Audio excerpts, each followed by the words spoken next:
place to go.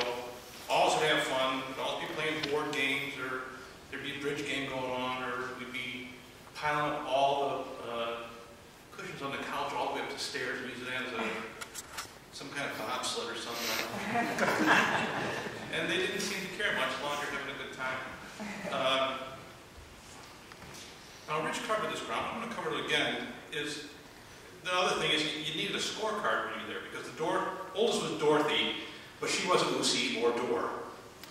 And Walter was Broody. I didn't know his name for years. It was just Broody. And then it was Wall. And I think Pete, you call him Stupid Wall. I'm not sure why. The guy is brilliant. I'm not sure why he was Stupid Wall, but he was. Then you had David. And he was Ene, and I think that was a derivation of DJ or something.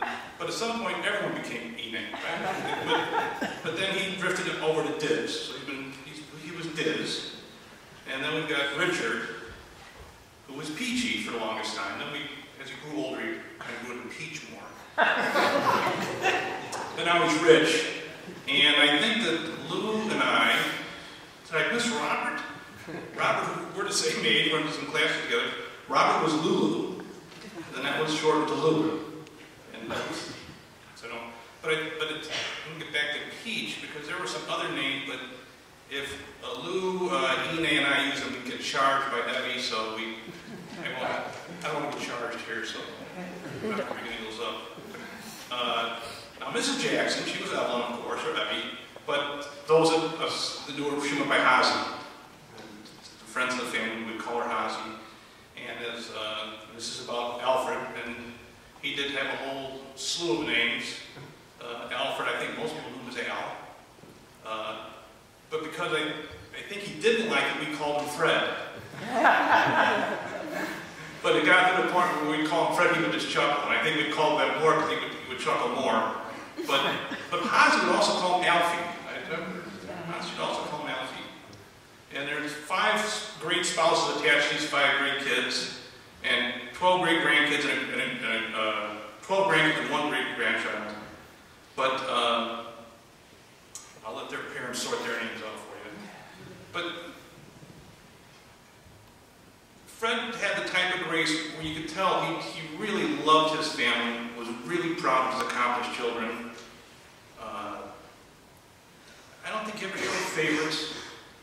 He was fiercely proud of them, but he didn't hit you over the head with that. So I think a special grace. But he really loved each and every one of you very, very much, and was very, very proud of you, of everything you've accomplished.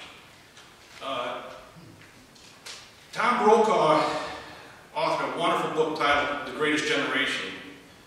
I think Al Jackson was certainly the type of person that inspired Brokaw to write this book. This is ground we've covered, but growing up during the Depression, serving his country during World War II and beyond. He owned his own business. He found time to go back to the community and give back in so many different ways. His lifelong dedication to Scotland, which we've heard about. His incredible record of donating blood. His passion for the 4th of July. And also being a gracious host. Interesting thing about Fred, I think, was that he never smoked or drank. But he wouldn't begrudge if others did. I mean, he just liked to throw a party. His 4th of July parties were especially memorable, and I'll say especially memorable for me, because his bicentennial party is where I met my wife. So, my wife's here, my 2 kids. You can thank Mr. Jackson, guys. I never met anyone who liked to laugh as much as Alfred. Alfred really loved to laugh, and I think he laughed the hardest when it was at his own expense. And he wouldn't laugh at others.